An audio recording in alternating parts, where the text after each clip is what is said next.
سیدنا علی المرتضیٰ رضی اللہ تعالی عنہ کی پیدائش ہوئی تو روایات میں آتا ہے کہ وہ آنکھیں نہیں کھولتے تھے۔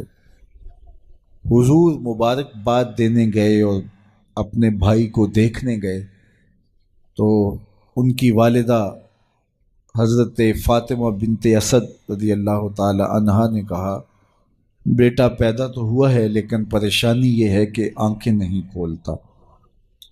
تو آقا کریم علیہ السلام نے اپنا لعاب حضرت علی المرتضیٰ کے منہ میں ڈالا تو مولا علی نے آنکھیں کھول لیں۔ گویا سیدنا علی المرتضیٰ رضی اللہ تعالی عنہ نے آنکھیں کھولی تو پہلا جلوہ رخ والضحیٰ کا دیکھا، اس رخ نور کو دیکھا۔ اللہ اکبر، قربان جائیں سیدنا علی المرتضیٰ کی آنکھوں پر، جس کا پہلا نظارہ رخ محبوب تھا، اور پھر بچپنے کی عمر حضور کی قربت میں، حضور کی صحبت میں، حضور کی تربیت میں بسر ہوئی۔ آقا کریم علیہ السلام جب اللہ کے حکم سے اعلان نبوت فرمایا تو سیدنا علی المرتضیٰ رضی اللہ تعالی عنہ نے ایمان لانے والوں میں سر فہرست اپنا نام لکھوایا، اور آقا کریم علیہ السلام کے ساتھ پھر ہر محاذ پہ کھڑے ہوئے نظر آئے۔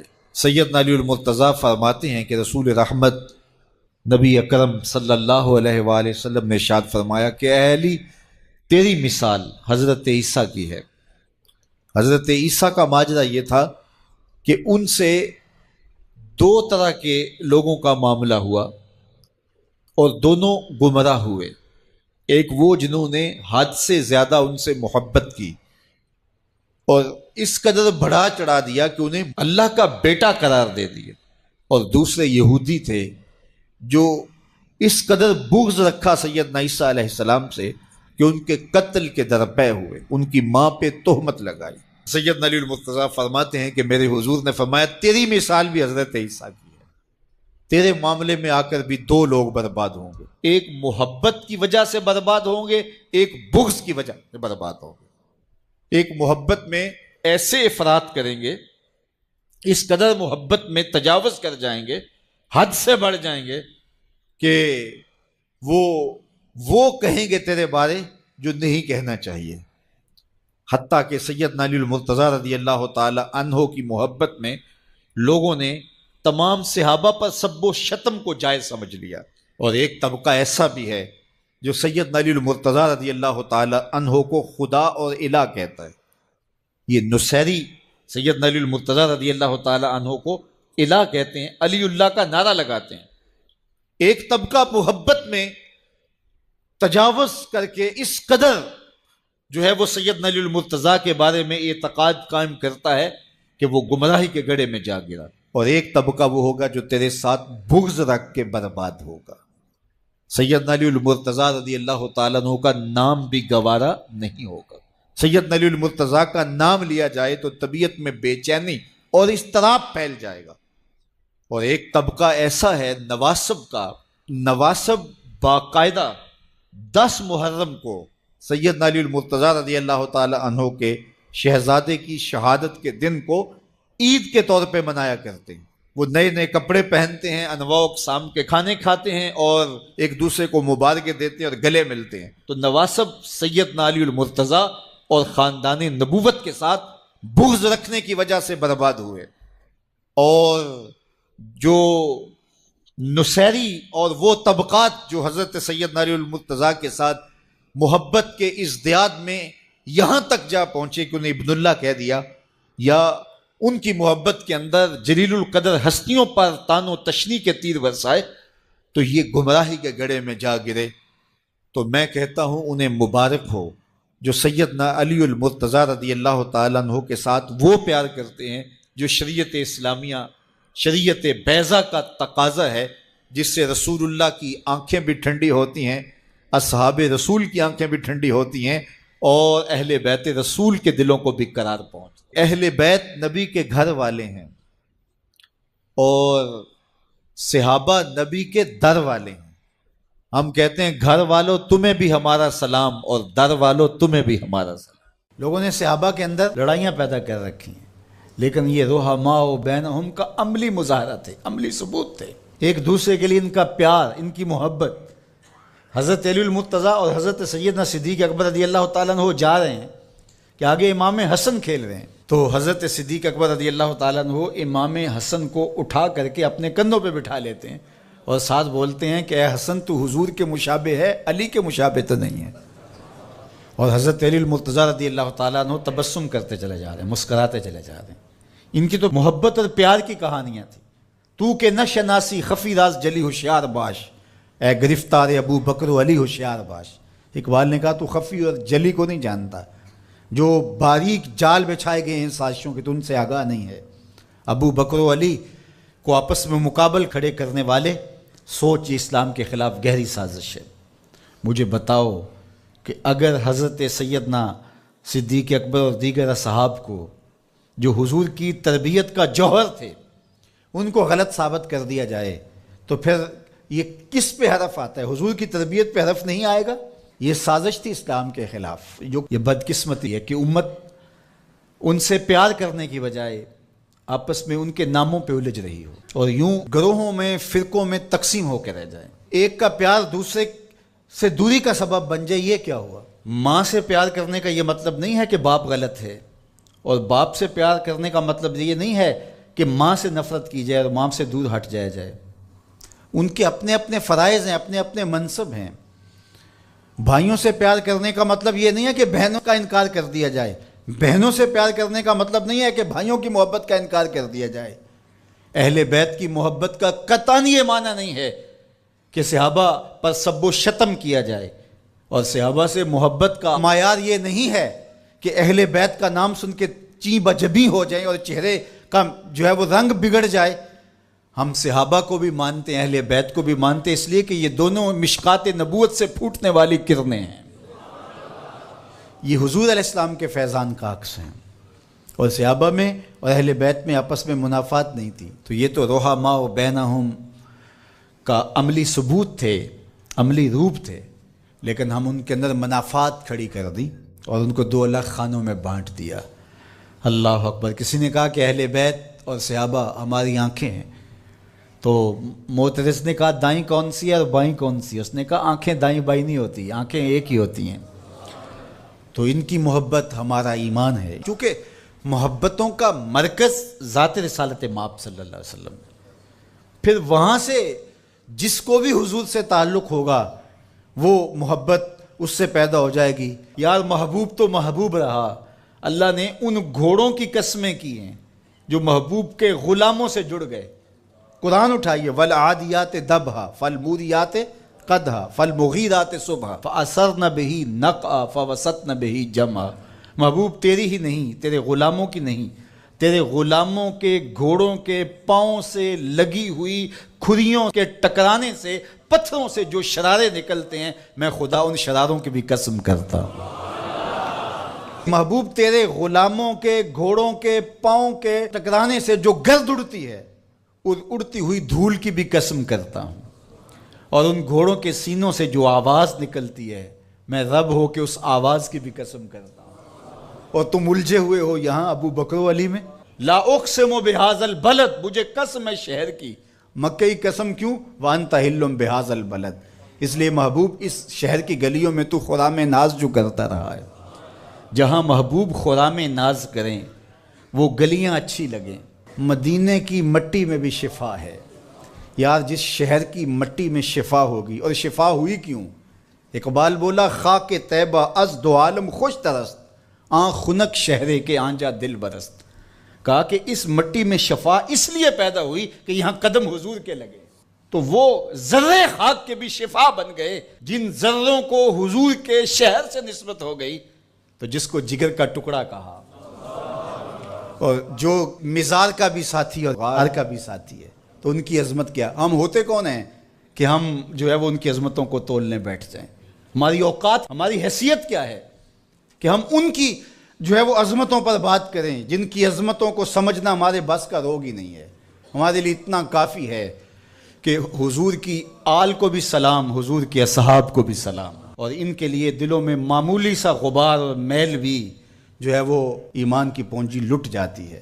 یار نو میلی اکھ نہ ویکھی متا مرسیں کافر ہو کے، کبھی بھی اپنے آپ کو ایسی بحث کے اندر شامل نہ کرنا جس کا نتیجہ بے ادبی تک پہنچتا ہو۔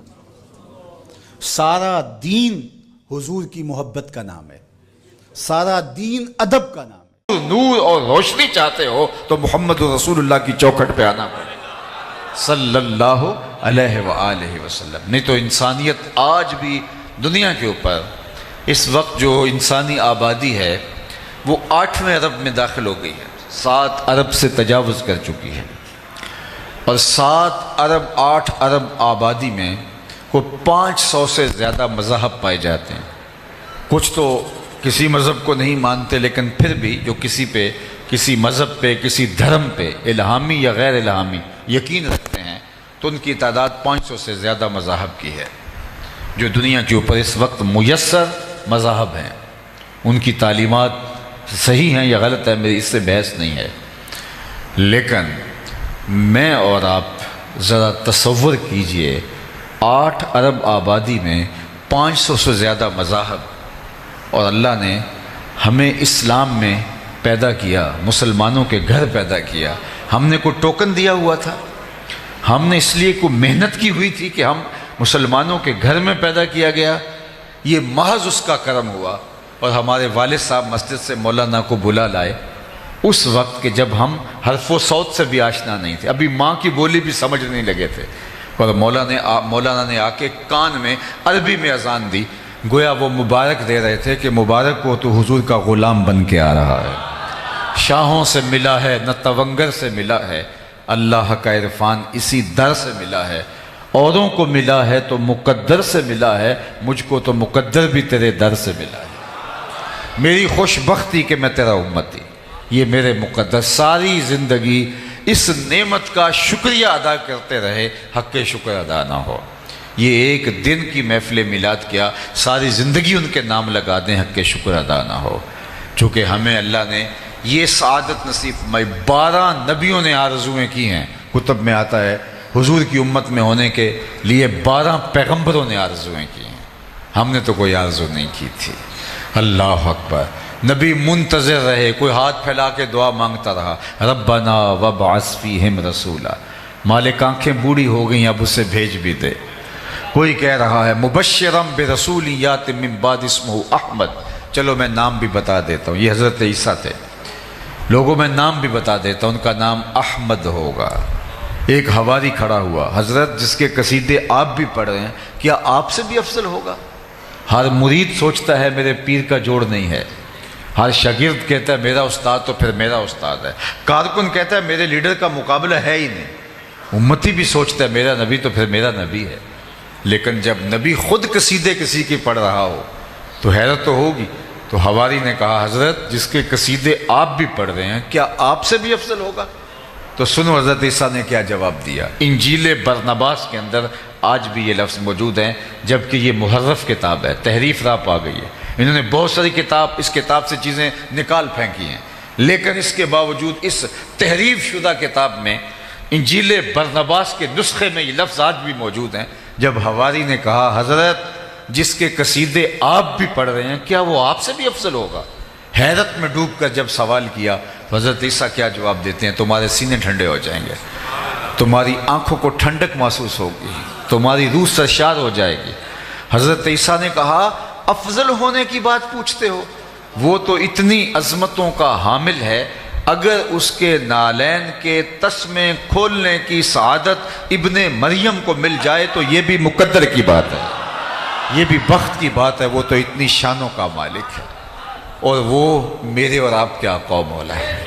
کسی نے کہا بری نازم کہ ہستم امتے، تو میں اس بات پہ ناز کرتا ہوں کہ حضور میں آپ کا امتی ہوں، بری نازم کہ ہستم امتے تو گناہ گارم و لیکن خوش نصیبم، گناہ گارم و لیکن خوش نصیبم، میں گناہ گار ضرور ہوں لیکن اللہ نے میرے مقدر ایسے رکھے کہ مجھے آپ کا غلام بنایا، تو یہ میرے اور آپ کے بخت۔ اور صاحب ایک تو مجھے حیرت ہوتی ہے کہ جب آج امت اس بات پہ لڑ رہی ہے کہ حضور کے ذکر کی مجلس کو برپا کرنا ہے یا نہیں کرنا، ابھی بھی یہ لڑائی ہوگی۔ میں پوچھتا ہوں کبھی ایسا ہوا ہے کہ پھولوں کا تذکرہ ہو رہا ہو اور بلبل کہے کہاں لکھا ہوا ہے؟ بات شمع کی ہو رہی ہے اور پروانہ دلیلیں ڈھونڈ رہا، اور یہ بھی نہیں کبھی ہوا کہ بات محبوب کی ہو رہی ہے اور محب کہے کہاں لکھا ہے۔ محب کے لیے اس سے بڑا کوئی سرمایہ نہیں کوئی اس کے محبوب کا ذکر چھیڑ دے، اس سے بہتر کوئی اس کے لیے خوشی کا سامان نہیں ہے۔ مطرب سے کہو کہ چھیڑے ذرا اس جان تمنا کا قصہ، فرقت کے بھیانک لمحوں میں کچھ دل کو سہارا ہو جائے۔ یہ تو ٹھنڈک ہے دل کی۔ شیخ مہدی الفاسی مطالع المسرات شرح دلائل الخیرات میں لکھتے ہیں، حضور کا ذکر سن کر جس شخص کے کلیجے میں ٹھنڈ نہیں پڑتی، اس کے سینے میں دھڑکنے والا دل کسی مومن کا دل ہی نہیں۔ یہ ہو ہی نہیں سکتا کہ قرار نہ پہنچے، تسکین نہ پہنچے۔ ہم نے تو اس محبت کو، اس پیار کو، حضور کی اس الفت کو عمل کے لیے مہمیز بنانا ہے۔ ہم نے تو اپنی زندگی حضور کے نام کرنی ہے۔ یہ 2 پہر کا 4 پہر کا میلاد اور یہ ذکر کی مجلسیں اور پورے مہینے میں 1 دن کا محفل میلاد، یہ کیا ہوا؟ ہم نے تو پوری زندگی ان کے نام لگانی ہے۔ ہم تو جئیں گے تو حضور کے لیے، ہم تو مریں گے تو حضور کے لیے۔ ہم نے ان کے بتائے ہوئے طریقے کے مطابق زندگی گزارنی ہے۔ آقا کریم علیہ السلام نے ہمیں یہ درس دیا۔ اللہ کے محبوب علیہ السلام نے ایک دن وضو فرمایا اور صحابہ وضو کا پانی زمین پر نہیں گرنے دیتے، وہ پانی کسی کے ہاتھوں پہ ہوتا ہے اور وہ اپنے چہروں پہ مل لیتے ہیں، اور جس کو وہ پانی میسر نہیں آتا وہ کسی کے گیلے ہاتھوں سے ہاتھ رگڑ کے اپنے چہرے پہ مل لیتے ہیں۔ آقا کریم نے جب محبت کے اس مظہر کو دیکھا تو ارشاد کیا، ما یحملکم علی ھذا، صحابہ تمہیں اس بات پر کس نے ابھارا ہے کہ تم میرے وضو کے پانی کو زمین پر نہیں گرنے دے رہے؟ حضور نے یہ حکم نہیں دیا تھا ان کو، یہ ان کی اپنی محبت کا تقاضا تھا۔ ہر چیز کے لیے حکم کا انتظار نہیں ہوتا، محبت یار منانے کے ڈھب خود سیکھ لیتی ہے۔ محبوب کو کیسے راضی کرنا ہے، محبوب کے ساتھ محبت کا اظہار کیا ہے، اس کا سلیقہ اور اس کا کرینہ کیا ہوگا، محبت خود راہیں تلاش کرتی ہے۔ پانی ہڑا نو لوڑ کی راہ براں دی، پہنچے آپ دریا سرکار یارا۔ وہ تھوڑا سا پانی ہو تو اس کے لیے راستے بنائے جاتے ہیں کہیں جذب نہ ہو جائے، لیکن جب طوفان کی شکل میں، سیلاب کی شکل میں پانی آئے تو پھر اس کے لیے راستے نہیں بنائے جاتے، وہ اپنی راہیں خود تلاش کرتا ہے اور آگے بڑھتا چلا جاتا ہے۔ جب عشق آتا ہے، محبت آتی ہے تو پھر یار منانے کے ڈھب بھی آ جاتے ہیں۔ تو حضور نے فرمایا، ما یحملکم علی ھذا، میں نے تو یہ حکم نہیں دیا۔ ایک دن حضور علیہ السلام نے پچنے لگوائے اور ایک لگن میں خون جمع کر لیا گیا، تو آقا کریم نے ایک صحابی کو دیا کہ اس کو لے جاؤ اور جا کے کسی ایسی جگہ اس کو بہا دو، ٹھکانے لگا دو جہاں کسی کے قدم نہ پہنچیں۔ وہ گئے، ایک پتھر کی اوٹ میں بیٹھ کے خود نوش جاں کر لیا۔ جب واپس پلٹے تو آقا کریم نے فرمایا، ٹھکانے لگائے؟ جی حضور، ایسی جگہ پہ جہاں کسی کے قدم نہیں پہنچیں گے۔ حضور مسکرائے اور فرمایا، لعلک شربت، شاید تم نے پی لیا ہے۔ قال نعم، جی جی حضور، میں نے کہا ایسا مشروب کہاں ملے گا، حضور کا خون میرے خون میں شامل ہو جائے۔ حضور ناراض نہیں ہوئے کہ تم نے یہ کیا کیا، میں نے تو بہانے کا کہا، تم نے پی لیا، لیکن حضور نے جو لفظ کہے وہ سنیے، یا غلام قد حررت نفسک من النار، اے بیٹے تو نے اپنے آپ کو آتش دوزخ سے بچا لیا۔ تو حضور کے وضو کے پانی کو صحابہ زمین پر نہیں گرنے دیتے۔ تو آقا کریم نے فرمایا، ما یحملکم علی ھذا، تمہیں اس بات پر کس نے ابھارا ہے، میں نے تو حکم نہیں دیا۔ تو انہوں نے کہا، حب اللہ و رسولہ، اللہ اور اس کے رسول کی محبت نے۔ تو اللہ کے محبوب نے پھر ارشاد فرمایا، جو یہ چاہے اللہ اور اس کے رسول سے محبت کرے اور اللہ اور اس کا رسول اس سے محبت کرے، اس کو 3 کام کرنے چاہیے۔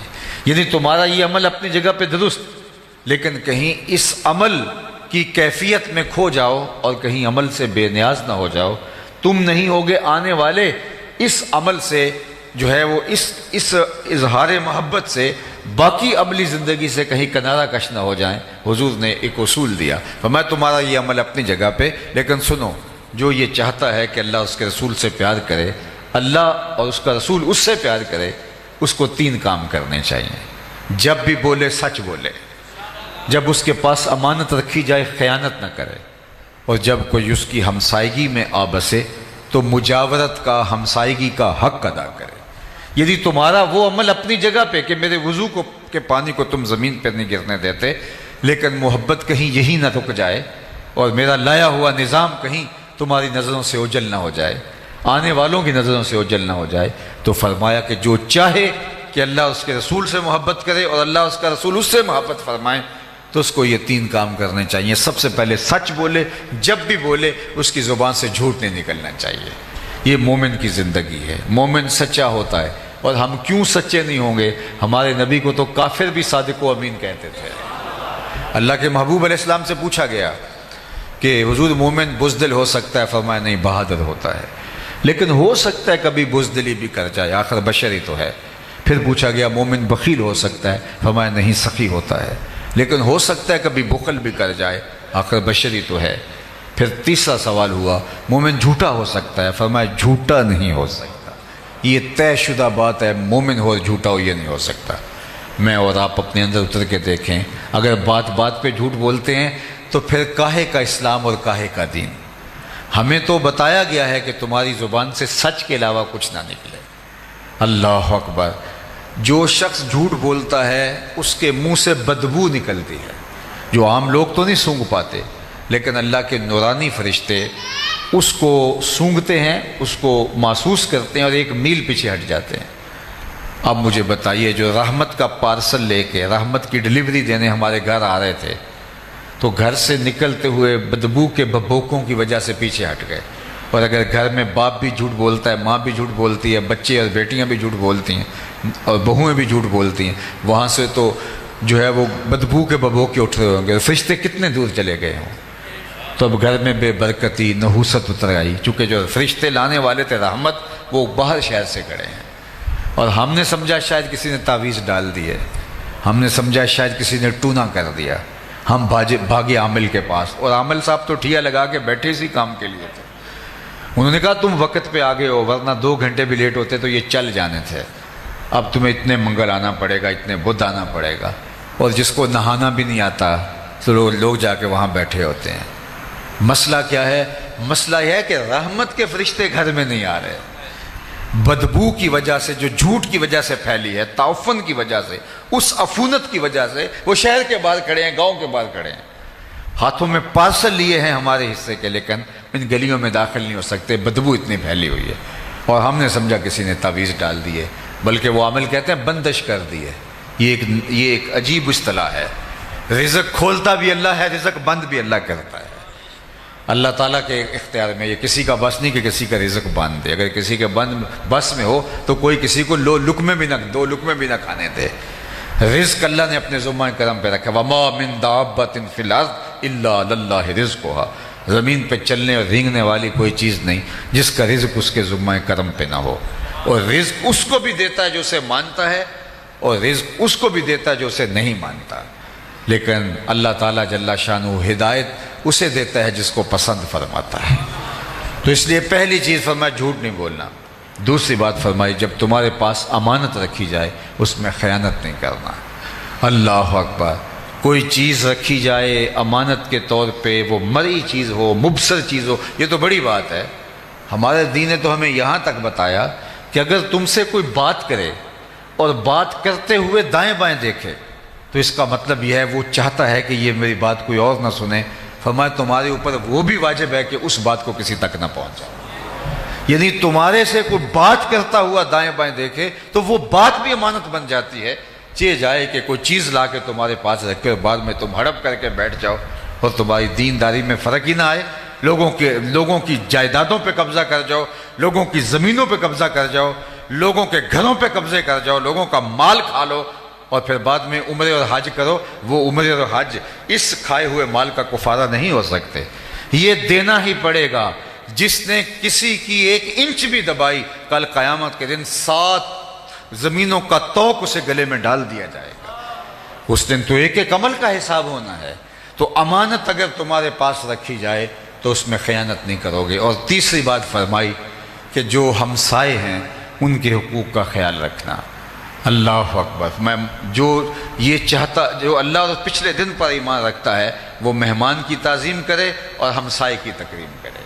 اللہ اکبر! فرمایا اللہ کے محبوب نے مجھے ہمسائے کے بارے میں اس قدر تاکیدات کی گئیں کہ مجھے لگا کہیں مال کے اندر، جائیداد کے اندر، وراثت کے اندر حقدار نہ ٹھہرا دیا جائے، اس قدر مجھے جو ہے. اور جو ہمسایہ ہوتا ہے وہ 40 گھروں تک ہوتا ہے، صرف ہمسایہ وہ نہیں ہے جس کی دیوار لگتی ہے، 40 گھروں تک ہمسایہ ہوتا ہے. اور ہم نے تو یہ سنا ہے اگر ہمسایہ بھوکا سو جائے 40 دن نماز قبول نہیں ہوتی. ہم کون سا دین لیے پھرتے ہیں؟ لوگوں کی زندگیوں کو تنگ کیا ہوا ہے اور ہم دیندار بنے ہیں. لوگوں کو اذیت دے رہے ہیں اور ہم دیندار بنے ہوئے ہیں. لوگوں کی زندگیوں کو جہنم بنا کے خود جنت کے طالب ہیں. ہم نے اگر جنت پانی ہے تو لوگوں کی زندگیوں کو جہنم نہیں، لوگوں کی زندگیوں کو دنیا پہ جنت بنانا ہوگا. اور جنت کا بھی نقشہ مولوی صاحب نے کوئی اور ہی پیش کر دیا ہے. ہر وقت جنت، جب مولوی صاحب جنت کا ذکر کرتے ہیں تو سوائے حور سے نیچے لینڈنگ ہی نہیں ہوتی ان کی. اور حور کے جس طرح نقوش بیان کر رہے ہوتے ہیں، حور ایک حقیقت ہے، میرے واقعہ میں اس کا انکار نہیں کرتا، لیکن کیا پوری جنت کے اندر صرف اللہ نے حور ایک بنائی ہے؟ اور مولوی صاحب اس کو جس طرح سے جو ہے وہ پیش کر رہے ہوتے ہیں. سنو جنت کا نقشہ قرآن نے بیان فرمایا، ذرا وہ بھی سنو. لا یسمعون فیہا لغوا ولا تاثیما. جنت ایسا مقام ہے جہاں سننے کے لیے آپ کو ایسی بات نہیں ملے گی جو آپ کی طبیعت پہ بوجھ ہو، آپ کے کانوں پہ بوجھ ہو. ہم باہر جنریٹر لگا دیا اور اپنی تو کھڑکیاں بند کر لی اور ہمسائے کی کھڑکیاں بھی نہیں ہیں اور گرمی الگ ہے اور ہم چین سے سو گئے اور اس جنریٹر کے شور نے ہمسائے کو اذیت میں مبتلا کر رکھا ہے. اور ہم سمجھتے ہیں کہ جناب ہم تو چین کی نیند سوئے اور ہم جنت کے مستحق ہیں، ہم اس لیے سو گئے صبح اٹھ کے ہم نے نماز جماعت سے پڑھنی ہے. تو جو ساری رات اس کو جو ہے اس شور و غل کی سولی پہ لٹکائے رکھا، اس کا حساب کون دے گا؟ جنت کا یہ نقشہ ہے، لا یسمعون فیہا لغوا ولا تاثیما. وہاں کوئی لغو بات اور جس کو اسم کہا جا سکتا ہے، گناہ کا جس پر اطلاق ہو سکتا ہے، وہ جنت کا نقشہ نہیں ہے. اللہ جنت بھی میری بات سنو آپ، یہی تو ہمارے مسئلے. ہمیں یہ نہیں پتا یہ ناداں سجدے میں گر گئے جب وقت قیام آیا. ہمیں یہ نہیں پتا نعرہ کہاں لگانا ہے اور بات کہاں کرنی ہے. ہم جوشیلے اور جو ہے وہ یہ ہم سمجھنے کی دین کو کوشش کریں. ہم اپنے جذبات کی مغلوبیت کے اندر کہیں ایسا نہ ہو کہ سمجھنے سے عاری ہو جائیں. بلکہ میں تو کہتا ہوں کہ آج ہم نے لوگوں کے لیے اتنی اذیت کھڑی کی ہے. ہمارا 5 مرلے کا گھر ہے، 10 مرلے کا گھر ہے، گھر میں سٹور بھی موجود ہے، گھر میں بیڈ روم بھی موجود ہیں، بڑے بڑے واش روم موجود ہیں گھر کے اندر. نئی گھر کے اندر موجود ہے تو موٹر لگانے کی جگہ گھر میں موجود نہیں ہے، وہ گلی میں رکھنی ہے. اندر 3 سیڑھیاں اندر کی جانب نہیں کر سکتے، 5 فٹ کی 6 فٹ کی گلی کے اندر 6 سیڑھیاں باہر نکالنے ہیں، جس سے اندھیرے میں لوگ ٹکراتے ہیں اور ہم سمجھتے ہیں کہ شاید یہ ہمارا استحقاق ہے. یہ ہمارا استحقاق نہیں ہے، یہ ایک جابرانہ نظام ہے. ہمیں راستوں کو کشادہ کرنے کا کہا گیا ہے. ایک پاکیزہ معاشرت جو لوگوں کے لیے، خیر الناس من ینفع الناس. تم میں سے بہتر کون ہے؟ جو لوگوں کے لیے بہتر ہے.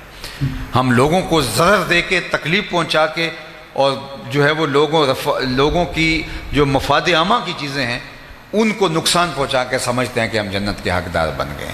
تو صاحب ہمارا دین ہمیں کیا سکھاتا ہے؟ تو اللہ کے محبوب نے کیا فرمایا؟ تمہارا یہ عمل کہ تم میرے وضو کے پانی کو زمین پر نہیں گرنے دیتے مبارک ہے، اس کی نفی نہیں کی، لیکن فرمایا یہ 3 باتیں بھی یاد رکھو. جب بھی بولنا سچ بولنا، کبھی جھوٹ نہ بولنا. تمہارے پاس جب امانت رکھی جائے تو کبھی خیانت نہ کرنا. تیسری بات فرمائی، جو تمہاری ہمسائیگی میں آبسے فرمایا اس کی مجاورت کا خیال رکھنا. میں آپ کو اگر بتاؤں کہ شرک کے بعد سب سے بڑا گناہ کیا ہے جو اللہ کے محبوب نے بیان فرمایا، شرک کے بعد سب سے بڑا گناہ ہمسائے کی عورت کے ساتھ گناہ کرنا ہے. چونکہ ہمسایہ ماں جایا ہوتا ہے تو یہ ایک پردہ ہوتا ہے اور اس کو ایک آسرا ہوتا ہے کہ یہ میرا ہمسایہ ہے. تو اللہ کے محبوب نے شرک کے بعد سب سے بڑا گناہ حلیلہ تو جارے ہی فرمایا کہ جو ہے وہ ہمسائے کی عورت کے ساتھ جو ہے وہ ایسا عمل کرنا جو نامحمود ہے. تو مجھے اور آپ کو دیکھنا ہوگا کہ ہم کہاں کھڑے ہیں. اپنی اولاد کو دین کی راہوں پہ ڈالنا ہوگا. اور یہ میلاد صرف جھنڈے اٹھانے کے لیے نہیں، نعرے لگانے کے لیے نہیں، یہ میلاد ہمارے اندر کو سنوارنے کے لیے. میں جھنڈوں کا منکر نہیں، میں خود بھی جھنڈیاں لگاتا ہوں، خود بھی چراغاں کرتا ہوں، لیکن میں اس بات کا قائل ہوں کہ جھنڈیاں صرف گلیوں میں نہ لگائی جائیں، دل کے ایک ایک پرت پہ بھی نام محمد کی جھنڈی لگائی جائے۔ میں چراغاں کا قائل ہوں، لیکن میں کہتا ہوں چراغاں صرف بندیروں پہ ہی نہ کیے جائے، کوئی دیا، کوئی موم بتی لے کے دل کی اندھیر گلیوں میں بھی آیا جائے۔ یہاں بھی بہت ظلمتیں ہیں، ان کو بھی مٹایا جائے۔ میں گلیوں کی صفائیوں کا قائل ہوں، میلاد آ گیا ہے، لیکن میں کہتا ہوں کوئی جھاڑو لے کے دل نگر میں بھی آؤ۔ یہاں بھی حسد کے کوڑے پڑے ہوئے ہیں، یہاں بھی بغض کے ڈھیر لگے ہوئے ہیں، یہاں روڑیاں ہیں جو ہے وہ نفرتوں کی، تو کوئی جھاڑو لے کے اندر بھی آؤ، دل کی گلیاں صاف کرو، چراغاں بھی کرو، جھنڈیاں بھی لگاؤ، پھر نظر جھکے گی تمہارا دل مدینہ بنا ہوا دکھائی دے گا۔ تو اللہ جل شانہ کی بارگاہ میں دعا ہے کہ اللہ حضور کے میلاد کی برکتیں ہماری روحوں میں اتار دے۔ چونکہ وقت عصر سے لے کر نماز مغرب کا جو ہے وہ اتنا زیادہ نہیں ہوتا، تو میں انہی کلمات سے اپنی گفتگو کو سمیٹتا ہوں۔ کار ما آخر شدو، آخر زما کار نشد، مشت خاک ما غبار کوچا یار نشد، و آخر دعوانا ان الحمدللہ رب العالمین۔ اللہم صلی علی سیدنا و مولانا محمد معدن الجود والکرم و آلہ و صحبہ و بارک وسلم۔ اللہ اٹھے ہوئے ہاتھ کبھی خالی نہ موڑنا، پھیلی ہوئی جولیاں رحمتوں سے بھر دینا، بخت کی بہاریں نصیب فرمانا، مقدر کی خزائیں رخصت کر دینا۔ جئیں تو تیرے لیے، مریں تو تیرے دین کے لیے، زندگی کی آخری ہچکی تک تیرے رسول کے وفادار رہیں۔ ہر علت سے، ہر قلت سے، ہر ذلت سے رہائی عطا کر دے، اپنے پاک نبی کے در کی گدائی عطا کر، نفس اور شیطان کے مکر و فریب سے بچانا، ستھرائیاں دینا۔ اللہ اس مسجد کو قیامت تک آباد رکھنا۔